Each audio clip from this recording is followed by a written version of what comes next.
Good evening, everyone, and welcome back to Paranormal Stakeout. I'm your host, Larry Lawson, coming to you from the headquarters of the Florida Bureau of Paranormal Investigation and Indian River Hauntings here in beautiful Vero Beach, Florida. If you'd like to find out more about my team and what we're doing, you can check us out at paranormalfbi.com or indianriverhauntings.com. You can also check out our YouTube channel at Indian River Hauntings 2341. You'll see some of the content that we put up.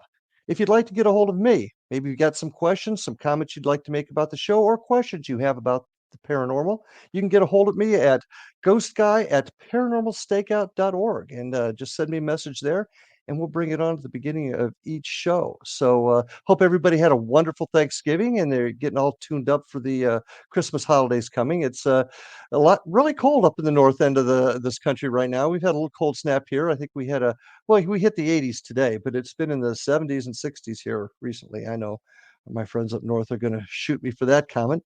But let's get into tonight's show. I got a great guest tonight. I've got researcher, investigator, author, podcast host, producer, and director Mike Ricksecker. Mike has over 30 years of researching unexplained paranormal phenomena across the globe. He is a native of Cleveland, Ohio, a Buckeye like myself, and a veteran serving our country in the United States Air Force. He's also been on a number of television shows. He's been on Discovery Channel, History Channel, Travel Channel, Animal Planet, and Gaia TV. So a breadth of experience and information here. I'd like to welcome Mike Ricksecker to the show. Mike, thanks for joining us tonight. Hi, Larry. Thanks so much for having me tonight. I really appreciate it. I'm very excited to have you on. We've got a lot to talk about, and but I'd like my audience to kind of get to know who you are a little bit. Can you kind of share with us how you began your journey into paranormal research? Yeah, absolutely. Like a lot of people, I was an experiencer, and that's really where my curiosity began. It goes all the way back Mhm. to when I was a child, about 8 years old, and my first really significant paranormal experience was with what we would call a shadow person. But I had no idea about that at the time. I'd woken up in the middle of the night and there's this tall, dark figure standing in the corner of my bedroom, and I didn't know anything about, shadow entities or anything like that at the time. I thought there was an intruder in the house and, Mhm. they'd broken in to rob the place, maybe kill me. That's where my mind goes at 8 years Sure. old. And, fortunately, I'm still alive to tell the tale, which is great. But it did do something very unusual. So I see the thing, I'm trying to scream because I'm scared, but I'm so frightened that just my mouth opens up and nothing comes out. I'm just too Mm. terrified. It approached my bed, leaned over, and I'm staring into this blank black face. There's nothing there. No eyes, no nose, no mouth, nothing. And again, still trying to scream, but nothing comes out. He ends up grabbing me by the wrists, crosses my arms across my body, and then runs off down the hall. And, a moment later, I found my voice, found my legs, run off screaming in my parents' bedroom. And, they're trying to console me, calm me down, trying to tell me that I just had a bad dream. But I knew I hadn't had a bad dream. I had been awake for this whole thing. Now, I'd never call that a haunted house. This was just a one off incident in that particular house. There are a couple other little things that I had seen, maybe before that, but it's hard to know because I was so young. But about 5 years later, we had moved to another house. We had been originally from Ohio, but we when I was 3, we had moved to Massachusetts. Spent 10 years there, moved back to Ohio, and that particular house had a bit more going on with it, where unpacking boxes, putting things away in my new bedroom, and I kept seeing this figure in my doorway. And I turn and look, and off it would go. And this kept happening. I'd be unpacking boxes, putting things away, and to see the figure, I'd turn and look, and it would just run off toward my parents' bedroom. I don't know what was going on. This happened several times over the course of the first few days that we were there. So I decided to ask my mom about it, and she admitted that she had also seen this thing, Mm. which was great for me. It was an affirmation that I wasn't crazy. And she said it in such a way that, she didn't seem very concerned about it. So okay, mom's not alarmed. Mom's not scared about it. She's just, kind of like, yeah, it's there. So I didn't become scared about it either. Actually, I playful with the thing and started calling him Tom, like peeping Tom. So anytime he'd show up at my doorway, I said, hi, Tom. and off we go, running down the hallway somewhere. And that activity subsided after a few months, and so just chalked it up to something that was there, curious about the new family, and it just went about its business after that. So those were my first really significant experiences. The following year, when I was a freshman in high school, was my first little paranormal investigation. And again, I had no idea, what that was. We're talking, it was 1989, and Mm. there weren't the ghost shows. You didn't know about ghost Yeah. hunting, investigating, that sort of thing. This was before all of that. I mean, it existed and people did it, but it wasn't very wide known. You had Hans Holzer, who I did read some Hans Holzer. Mhm. You had the Warrens, and then there were some small teams kind of scattered about. But yeah, my friend David and I were at our friend Lori's house, just shooting the breeze, talking teen drama, all that sort of stuff. And she lived in an older historic house in the downtown area of Worcester, Ohio, where we lived. And all of a sudden, she says, "I think my house is haunted." Oh, okay. This is interesting. This is cool. Tell us some stories. So she starts telling some stories about the house. There's like an old family cemetery back behind the house, and things that go on. But then her most concerning thing was in her bedroom. She had this one wall that she couldn't tack up anything on. That we're talking like posters and things that a teen girl would put on her wall. And so, she put it up there about a day, a week, maybe even an hour later. The thing would always down, whatever it was. So, okay, well, we're gonna go check it out. We're gonna investigate. Mhm. So we go up there and we're taking a look at the room, taking a look at the wall. Lori keeps telling us some more stories. And my friend David, he put his hand flat to the wall like that. And all of a sudden he started sweating profusely, and he turned this bright, bright red. And I'm looking at David like, oh my gosh, what in the world is going on? I've never seen anything like this before. So he starts going like wall to wall in the house, trying to find the kind of quote unquote hot spots. And that was the moment that I knew, and I didn't know what it was, but I Mhm. knew that somehow, some way, shape, or form, I was going to be involved in this sort of phenomenon for the rest of my life. And that's where I started, like, whatever book that I could get my hands a hold of. Which we were in a small town, so it wasn't too much. But fortunately, once kind of uh, the internet came along, you kind of Yep. connect with people and that sort of thing. That's kind of really when it started to flourish. So, obviously, you got connected with, spirits, ghosts, if you will. What's your focus these days, and how did you get there? Did you decide to expand your horizons and just decide to find out what other experiences were out there? Yeah, over the years, I just kind of noticed and realizing all this different phenomena that we're talking about, whether it's ghosts and spirits, UFO activity, cryptids, interdimensional beings. Mhm. They're all connected. They're all interrelated to each other. I always had a fascination with, I do a lot of stuff on ancient history, lost civilizations, that sort of thing as well. And I'd always had a fascination with that as a kid, with all Mhm. the history. You grew up in the school system in Massachusetts, and history is a big thing, American Revolution and all of Absolutely. that. And then I was fortunate enough in high school where I had a couple of really good history teachers for world history and U.S. history that were very, very good storytellers. So I was always fascinated in that. And then early 90s, 1993, the Mysteries of the Sphinx documentary comes out with Mhm. Robert Schock and John Anthony West. Charlton Heston was the host for that, Yeah. basically redating the Sphinx. I'm like, oh, wow, that's fascinating. And then it wasn't even a year later, the movie Stargate came out. So, That putting was those two together, so I was fascinated by that as well. In the midst of, I'm still fascinated and interested with the paranormal activity. I was stationed in Alaska at the time, and there are things going on down in the communication center in our back offices and everything. So, and many of us were actually experiencing and seeing these different things. So, it was like this soup of different activity, different interests. And, as I, ended up becoming a paranormal investigator, and I've always been a writer. I've been doing that since Mhm. I was in second grade, and so I'm writing about these things, giving presentations, and Ah, okay.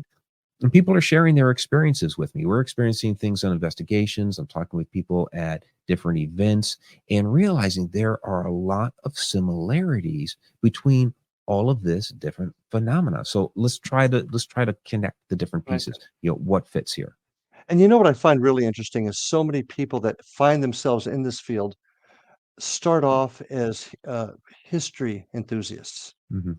So many folks that, understand and you can't really appreciate what this whole phenomenon is if you don't love and enjoy history and embrace Yeah, history.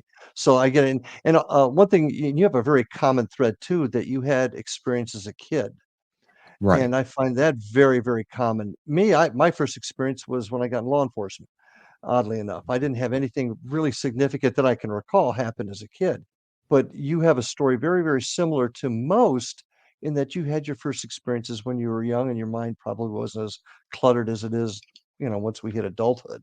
Right, exactly. And So I've noticed that as well. There's a lot of people in law enforcement that get involved with investigating and research because oh, they see and experience things while out there on the job.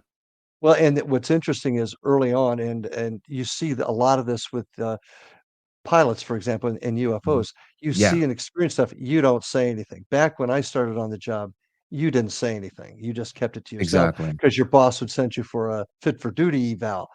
Mhm. Nowadays, it's changed, and you'll find many folks in law enforcement talking about it. We're creating a group right now of nothing but law enforcement officers and military personnel, uh, that have experienced this. We're actually creating an organization along those lines right now because we are talking about it quite a bit more. Yeah, And which it's is it which is great because you're right. Back in the day, when okay, we're all experiencing something down here in the comm center and like I said, the back office area, uh, but you didn't want to bring it up the chain of command at all. It got as high as ooh, maybe some couple of master sergeants down there. You kind of whispered it amongst each other because you were worried about your security clearance. You didn't want to find yourself down there at mental absolutely. health and have your Abs security clearance pulled away. And well, then, yeah, with pilots, it's the flight status. They don't want to lose that. absolutely. Well, we gotta take our first break now, but when we come back, I wanna talk a little bit more about this, and I wanna get into a very interesting part of what you study, and that's time. So folks, stay with us. I got Mike Ricksecker with us. Stay with us, and we'll be back after these messages. And we are back with my guest, Mike Ricksecker. What a interesting beginning to this conversation, and getting back to our previous lives in service.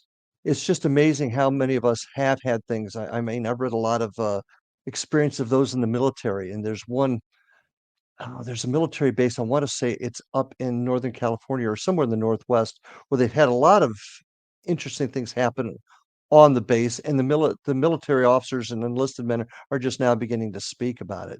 So I think I would like to learn more about what some of our folks in our fields have experienced and have never talked about. I'm sure the stories out there abound. Oh, yeah, So, absolutely.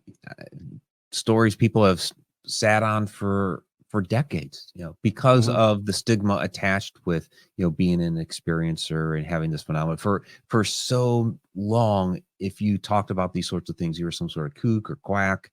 I mean, long ago, you might even find yourself in a straitjacket somewhere, and they throw away the key. So yeah, people are very, very careful about that sort of thing. And I think the key, and this is just me and my soapbox a little bit, is going to be to find a way to collaborate with people and present evidence to show the other side. And that's kind of where I want to go with you next, because Yeah. one of the most fascinating things out there is the issue of time and how that affects all of the phenomenon, whether it be cryptozoology, ghosts, UFOs. Time seems to be part of it. Mike, Right. define Yeah. what is time? What is time in your opinion? Well, time doesn't really exist. Time is a human construct. It's a measuring tool that we developed to keep track of things, to keep some sort of Mhm. order, to know when to plant the crops, keep track of the seasons, to know when to show up at the bus stop or to catch a flight or when to show up at work at the right moment so your supervisor doesn't get upset with you. So it's a measuring tool to keep track of our reality. We came up with this, but it doesn't really exist. It's not really there. It's part of what we call the fourth dimension, which is what our consciousness, that's where that resides. And what's fascinating about that is our consciousness is while it's in the fourth dimension, it resides in a three-dimensional body. So everything that we experience and we can interact with are all those dimensions that are below us. First dimension's a line, second dimension is a plane, basically like a flat surface. Then we have third dimension, that's different objects. Fourth is time. But our theoretical physics show us that there are up to 11 hyperspatial dimensions from 0 to 10. 0 is a point, by the way, and that one's controversial, but theoretical physics shows up to 11 dimensions. So then you have to ask yourself, okay, what's fifth, sixth, seventh, and so forth? And if we are able to experience all those dimensions that are below us, then those dimensions that are above us would be able to experience all of our current dimension as well, which is time. So they would see time as an object, as something that is whole and complete. That tells us all time is actually concurrent. It's all here right now. We are trapped within what we call the river of time. And it's a nice analogy, because there's this constant flow. We experience it in a very, very linear type fashion. But if we're going to use that analogy of water, of a river, time is the water, but what's controlling it really is the banks. The banks are keeping the water in to keep the flow going in one direction. But if you were to remove the banks, that control piece, then all that water, all time would spill out and become a stagnant lake. It would all be there in one location, and you could move about it at will. Another way to look at it is take a small town that you might be driving through, and maybe it's a couple miles long. You're driving through about 35 miles per hour. There's a couple of houses, maybe a little store, gas station, a church, that sort of thing. It takes you about 5 or 10 minutes to drive through the thing. So that's a time relationship with the town. Now, from another perspective, let's say you're in an airplane flying over that same town, and you look out the window and you see it all at once. The houses, the store, the gas station, the church, the road, all there. And what you once had a time relationship with, you now have a relationship with it in space, all there concurrent. Mhm. Ah, I see I see. Now, this goes a lot back to what Einstein talked about also, if I'm not mistaken. Um, go ahead. I'm sorry. Yeah.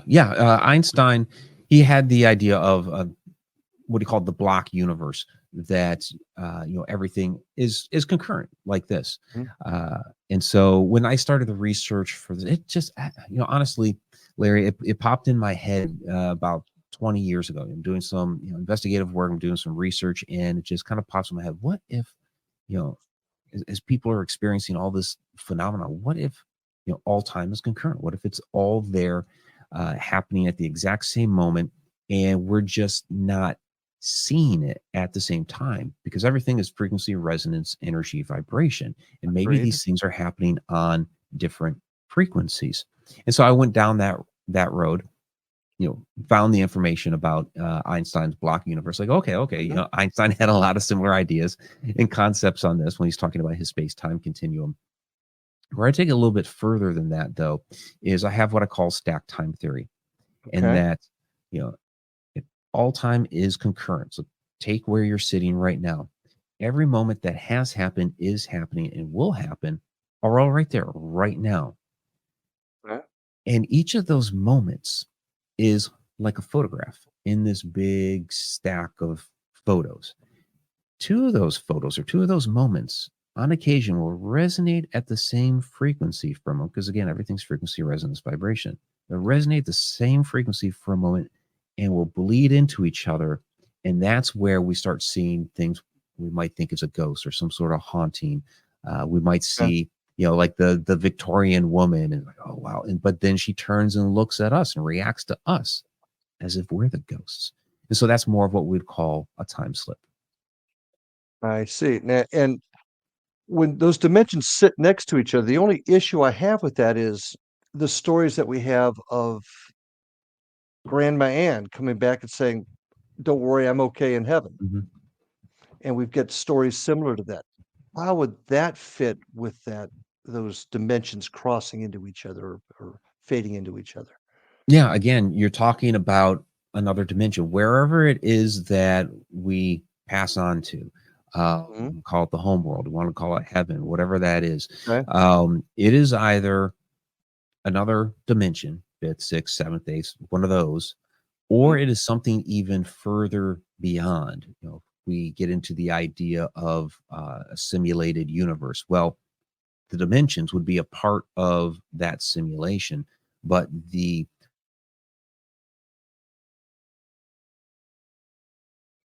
Yeah, I think we lost you here for just a second, Mike. Hopefully, you'll be back in just a quick second. Um, Very interesting conversation along those lines.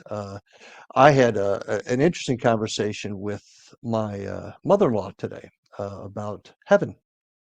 My father-in-law was a deacon in the Catholic Church, and we were talking about heaven, and we discussed. Oh, there you are. oh, there we go. Okay, just Yep. had a little blip over here. Okay, So sorry. Anyway, what I was explaining to the audience yeah, while we had the little time slip there, if you mhm, will, yeah, um, was I had a conversation with my mother-in-law today. My mhm, father-in-law, who God rest his soul, has left us, but he was a deacon in the Catholic Church.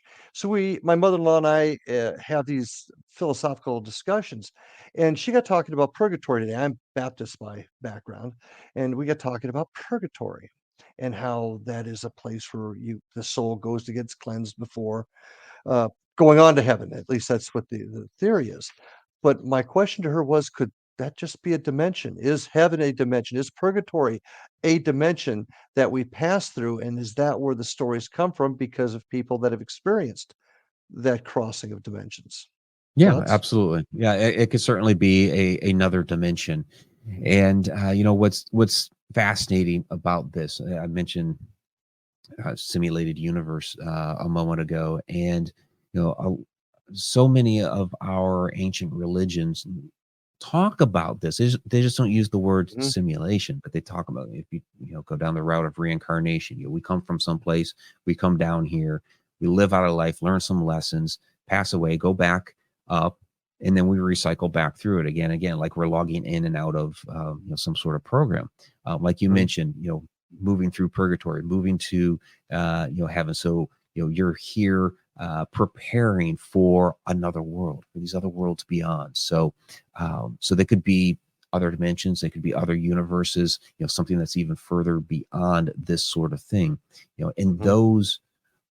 those locations are outside the scope of time. They are above our dimension, so they can move in and about at will. So when we have a visitation from a loved one like that, time is time is nothing to them.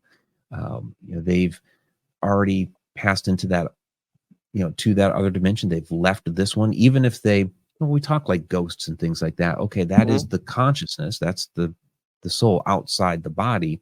So Mhm. again, our consciousness is in the fourth dimension. The body's the third. So it loses the third dimensional shell. The consciousness is still here on Earth, roaming around for whatever reason. Like my grandfather stuck around for a while until my grandmother passed away, and then they went on. Some people might even call it ascension. They've ascended into another realm, another dimension, that sort of thing. But they have the option to come back down into this dimension and interact. So getting back to your stacked theory where you've got the Mhm. photographs, I actually like that analogy, the stacked photographs, and sometimes Yeah. the photographs meld. But do the photographs have that consciousness that So meld the together? Yeah, so I wouldn't say that the photographs, like the moments themselves have Right. a consciousness, although some people would argue the Earth has a consciousness. So That's a whole um, different show. that's a whole other can of Yeah. worms. Um, but so they each have the moments have energy. They all have a basically frequency Mhm. that they are that they were attuned to.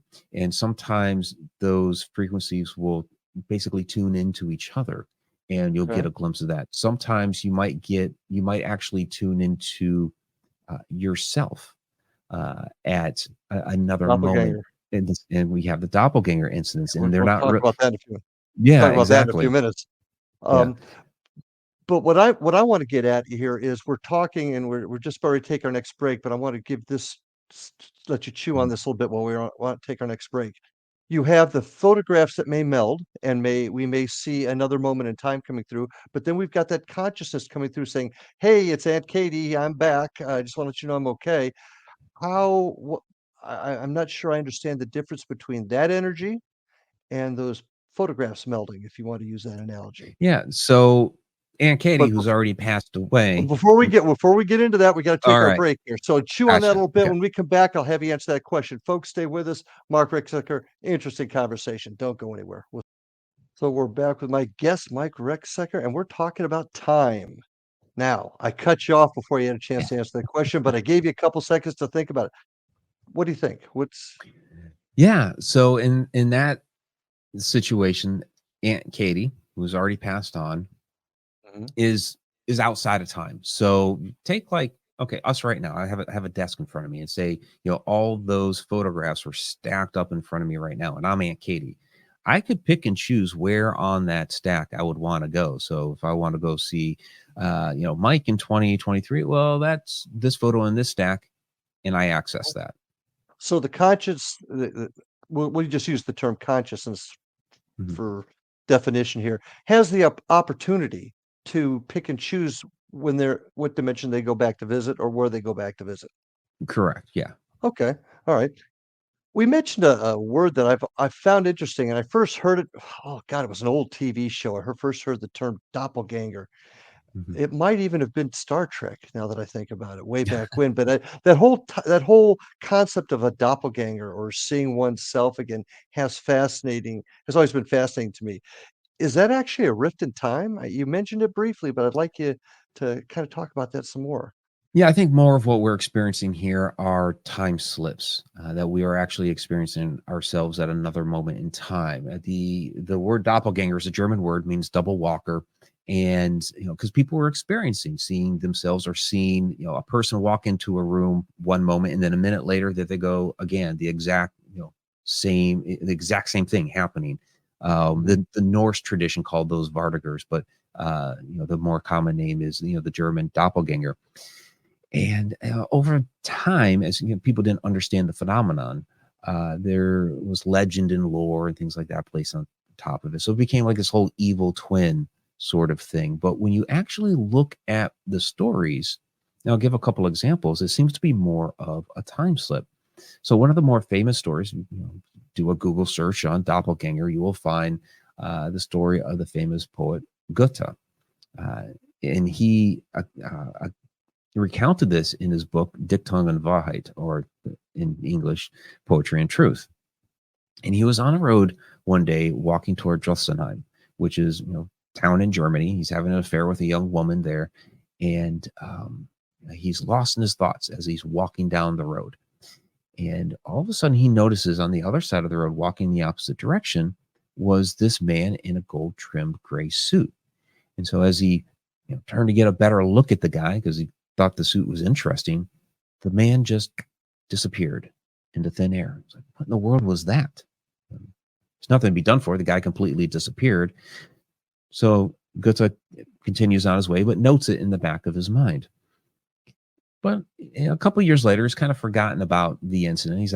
He's been up to other things, and now this time he's walking from Dressenheim, headed in down the same road in the opposite direction. He gets around that spot, and it hits him. He looks down at himself. Oh my gosh, I'm the guy in the gold trimmed gray suit. I'm actually wearing it right now. So that yeah, it's a doppelganger incident Mhm. because it's himself twice at the same spot, and then he saw himself.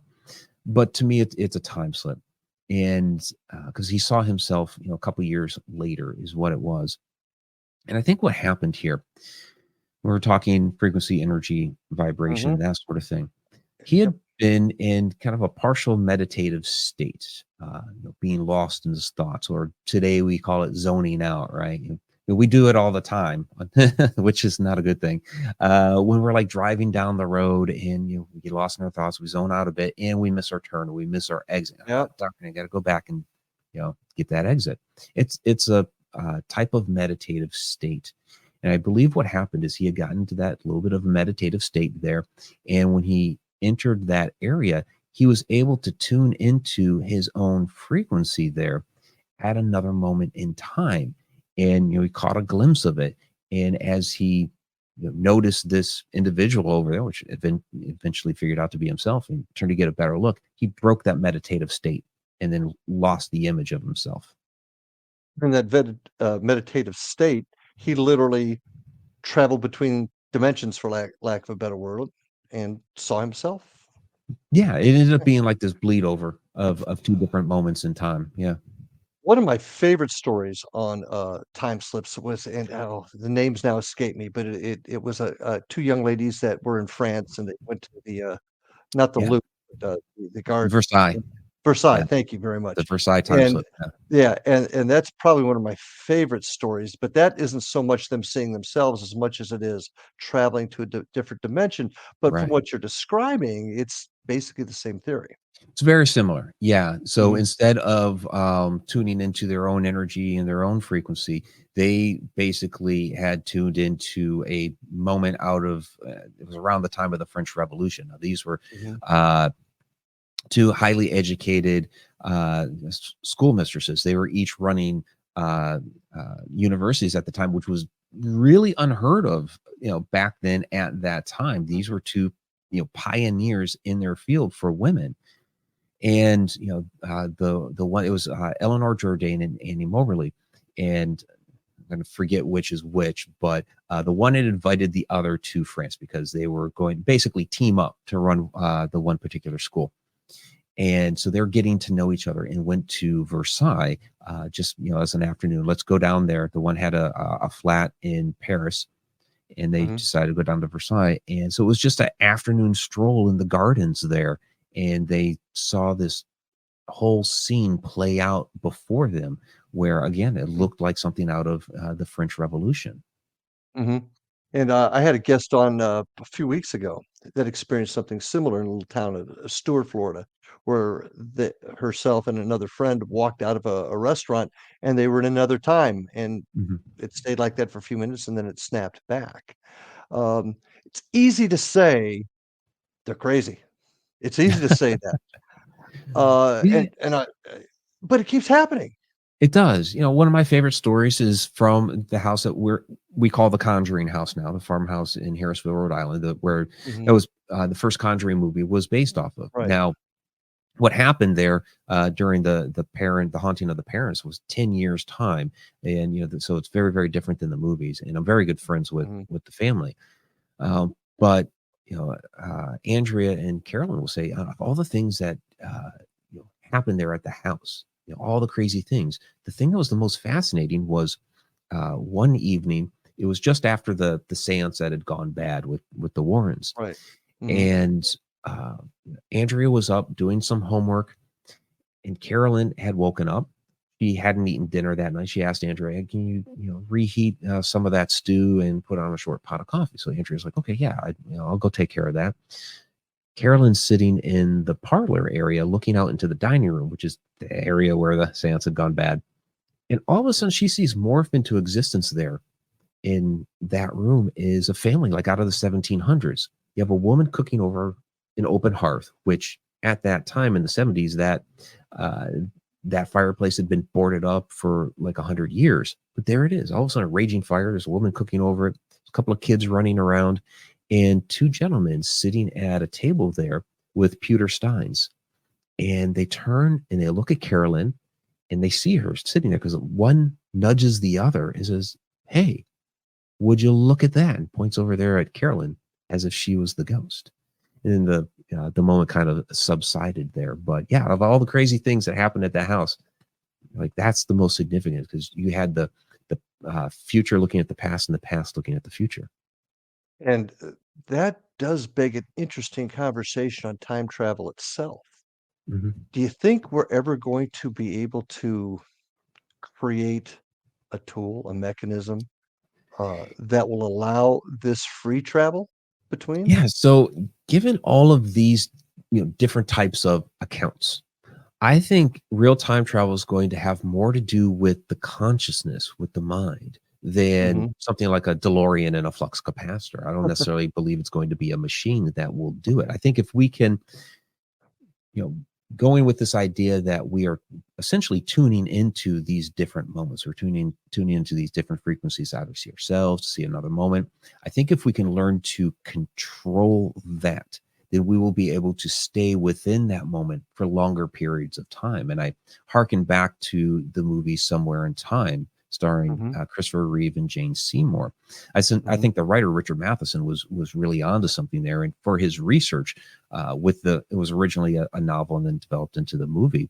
He actually, consulted, significant books on time, on the theories of time and what how time works and the idea of time travel and all that. And he incorporated that into a story. So, you know, uh, Christopher Reeve's character Richard essentially wills his consciousness from 1980 back mhm. to 1912. He basically tricks himself into believing subliminal messages, dressing up in the garb of the era, getting all the modern amenities out of his room, and wills himself back to that year. And he, Yeah, ends up in the same room that he had come from, just 1912 instead of 1980, and he did it all with the mind. And I think it's, I like I said, I think Matheson was really onto something there. It would be more like that than and a and machine. and I think the mind is where it's all at. And I think you've really on something here because we really don't understand the power of our own brain. I talk about this a lot. People say that we only use 20% of our brain. The truth is we use 100%. We only know what 20% of it does. So Yeah. what will the uh, inner portions, the inner walls of our mind tell us that we're able to do. I mean, look at things like Uri Geller. I mean, kind of getting off on a Mhm. different subject here, but look what Uri Geller could do with his mind bending spoons. Look what remote viewers can do. So Yeah, absolutely. there's so many things in our with our brain that we don't understand yet. And I think you've really hit on something there. When we can somehow learn how to harness that, that might be the entire key. Are you familiar with the Philip experiment out of Toronto back in the I can't 70s? say that I am. Yeah. It was an interesting and, as we're getting closer to our next break here, Mm. it was an interesting, experiment done in Toronto. I wanna say 71, 72. A group not unlike mine, decided to do an experiment. They created, a guy named Philip. They gave him a dossier, wife, kids, whatever, Mhm. and they built him on paper, and then they did a closed investigation, seances, if you will. They, taped it, they filmed it rather, and they audio taped it, and they actually got data saying that Philip was there, but the problem was Philip was their creation. Okay, so that's going down the line of like the idea of the Buddhist thought form, or what we would call a tulpa, where you've actually, created a sentient being from Mhm. your own thoughts. Yes, Yeah, that's yeah. fascinating stuff, but nonetheless, it goes to the discussion of how powerful our Mhm. brain is and what we can do with it. And with that, I gotta take another break, but we'll be back in just a few minutes, folks. Interesting conversation. I hope you'll come on back and hear the rest of this because 'cause we've got a whole 'nother section to talk chat about. So be right back in a minute. And we're back with this really interesting conversation with Mike RICKSECKER. But before we get going, I want to remind everybody to take a look at what we're doing at the Florida Bureau of Paranormal Investigation. And you can see that by going to paranormalfbi.com, our website. You can check us out on Facebook, also with IndianRiverHauntings.com and our Facebook, YouTube channel at Indian River Hauntings 2341. And check us out at X Zone, I'm sorry, at Ghost Guy at paranormalstakeout.org if you want to get a hold of us. I do want to make mention to check out all the other great programming here on the X Zone Radio and TV Broadcast Network. www.xzbn.net is a great way to get there, or you can check me out directly at paranormalstakeout.org. Mike, How can Larry. folks find you? How can folks find out about you? Yeah, you can find me, MikeRickSecker.com. I'm all over social media. So, Facebook, Instagram, TikTok, all those sorts of things. Also ConnectedUniversePortal.com, which is my online learning platform and a wonderful community of people that we have out there that are, basically going down this rabbit hole of research. Rabbit Hole. Sounds familiar. I think I heard of a show named Rabbit Hole Yeah, Edge of the somewhere. Rabbit Hole. That's Uh, yeah, that's one of my podcasts. Yeah. yeah. So check him out, folks. Interesting stuff. And we're not going to cover everything I want to cover. I can tell you that right now. But I want to get back to this time thing because I just find that the power of the brain and how you've described the use of the ability of the brain with this stacked time theory is it's just really fascinating to me. But do you find that there are people out there that travel through these stack of photographs, which I'm going to use as a regular description now, go through these stack of photographs at will?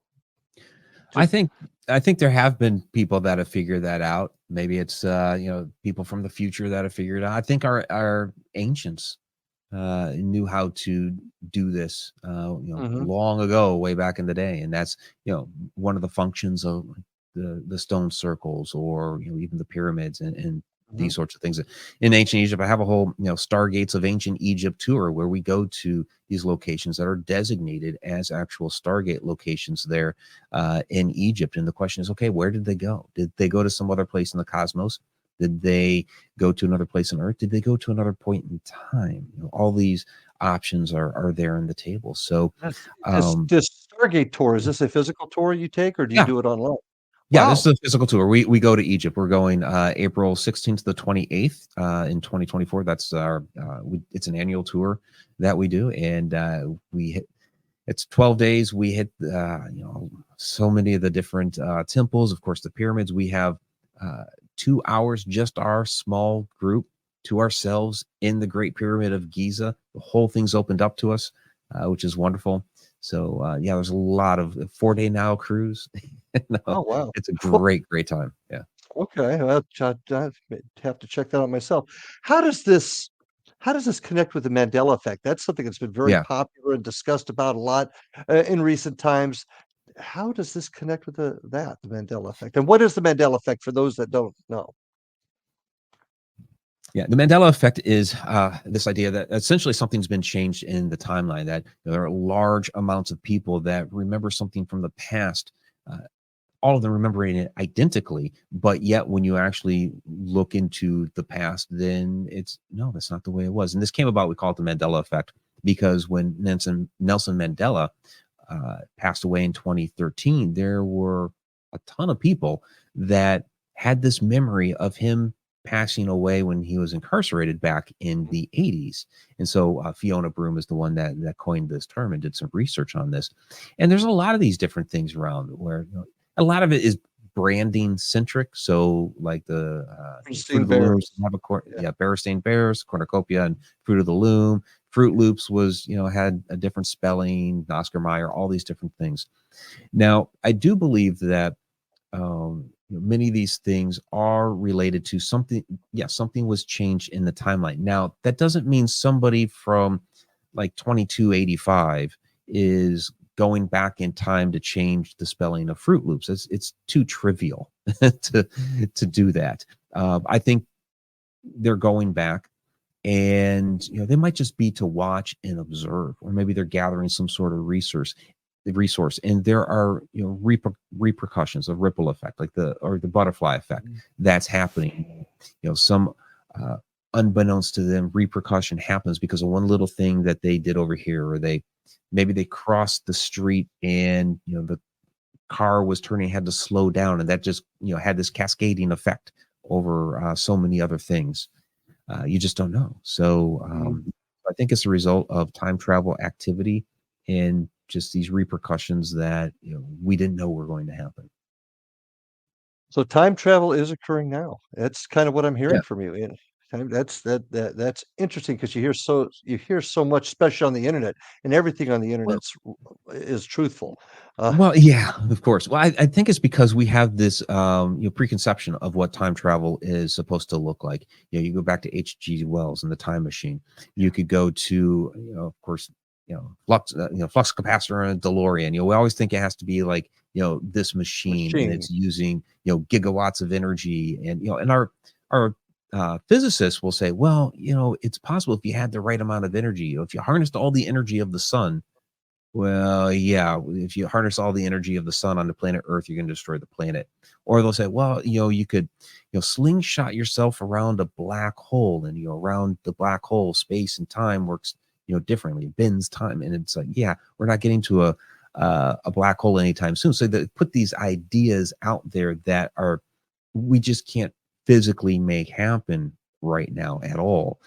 So it's given us this, this idea that time travel can't happen at all. And what's fascinating is, okay, so a lot of our scribes, or a lot of our writers, and they come up with these different paradoxes, and they play out wonderfully in different science fiction stories and thrillers and mind-bending type stories.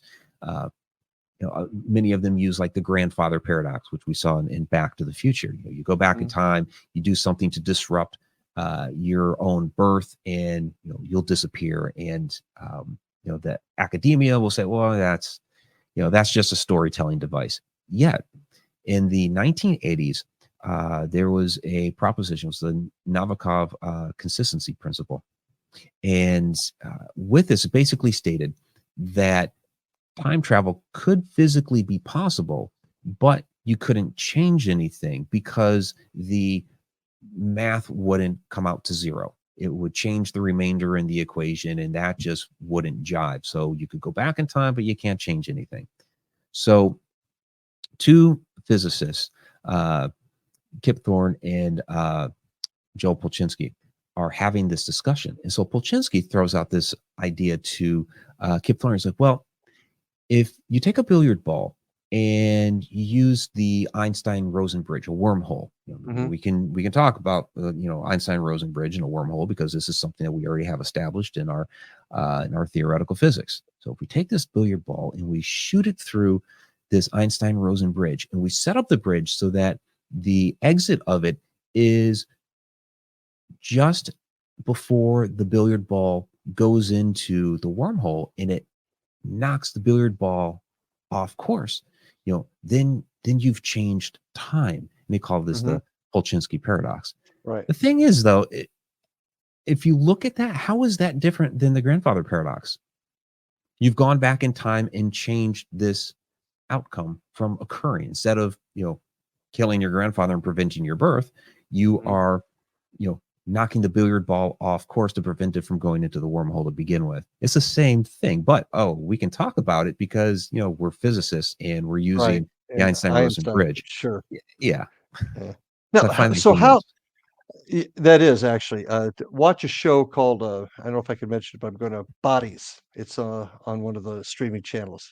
Take Okay, a look at that. You'll I'll find check that that out. I'm fascinating. not familiar with it, Bodies. but I'll Yeah, take a look. Yeah. watch, it's a miniseries. But anyway, how does this attach to ETs? Now, Hmm. this is one thing that's actually happening quite a bit in the paranormal field now. You're finding folks connecting Bigfoot, ghosts, UFOs, and aliens all together into this time dimensional issue. What do you Yeah, there's theorize? Do you theorize that ETs or aliens are connected here? yeah. I mean, it's all connected. They're all everything in the universe is connected, which is why I have my whole connected universe platform. That doesn't mean they all come from the exact same place, but just by the very nature that we're all within the universe, and the universe is whole. We're all connected. You even look physically at the Chandra X-ray imagery of the universe, and you find these galaxies all connected to each other through gaseous filaments. It's a wonderful X-ray photo, but yeah. So, okay, we're talking ETs. This is a hole we could go down for a while. We only have a few minutes left, but That's true. yeah. But okay, ETs. Some of them I'll say this. Some of them, yes, are physical beings that have come here, some sort of craft from another place in the cosmos. Maybe they're using a wormhole or something like that to travel here to explain, the space flight or whatever. Mhm. We would have to dive into that a bit more, but some of them are Mhm. physical. Some of them are interdimensional beings that have come here from some maybe fifth, sixth, seventh, and what have you. Sure, that happens. We see accounts of that in our history, not talking ETs, but other beings that are very, very eerily similar in nature, with the whole abduction scenario and all that. But Mhm. maybe they're a fairy or some other being, that our ancestors talked about. And now we're talking about them as ETs. Some of them could also be time travelers as well from some other point in time that have shown up here. I've seen some people say, well, all this ET and UAP stuff, they're not extraterrestrial. They're just us from another point in time. Well, maybe some of them are, but I'll say this: just because they are time traveler doesn't necessarily mean that they are human. Millions of years from now, there could be another intelligent life form that springs up on this earth that Interesting develops theory. civilization and time travel and all that, or it could even be an extraterrestrial from another place in the cosmos that has established something here on Earth millions of years from now and also has developed time travel capability. And they show up, and so then it would be yeah, an extraterrestrial that is native here to Earth, but is still time traveling. So there's a lot of different ways that Well, we I'll can throw look at one all this. and I'll throw something else at you. Another thing I like to bring up, quite frankly, and in our last minute, we're not gonna be able to get into it, Mhm. but the collective conscious theory, because everything is Yes. connected. Is that because everything's connected? Well, that's basically I call it eternal knowledge. Yeah, Jung had the Yeah. collective unconscious. People talk about the Akashic records. Again, I think they're all related. I think we may almost all be talking about the same thing here, but it is Mhm. We knowledge are. that is out there eternally for us to be able Mhm. to tap into. Yeah. Yeah, and like you said, this is a rabbit hole we could go down, and we're gonna maybe have to do this again Sure. to further examine this. Very interesting show, and I do appreciate you being with us tonight, Mike.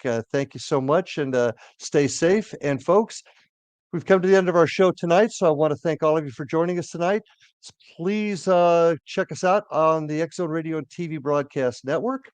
And until we get to meet again, I'll get it out right. Till we meet again, please take care of yourselves, love your family, hug your kids, and we'll see you on the other side. Have a good night, folks.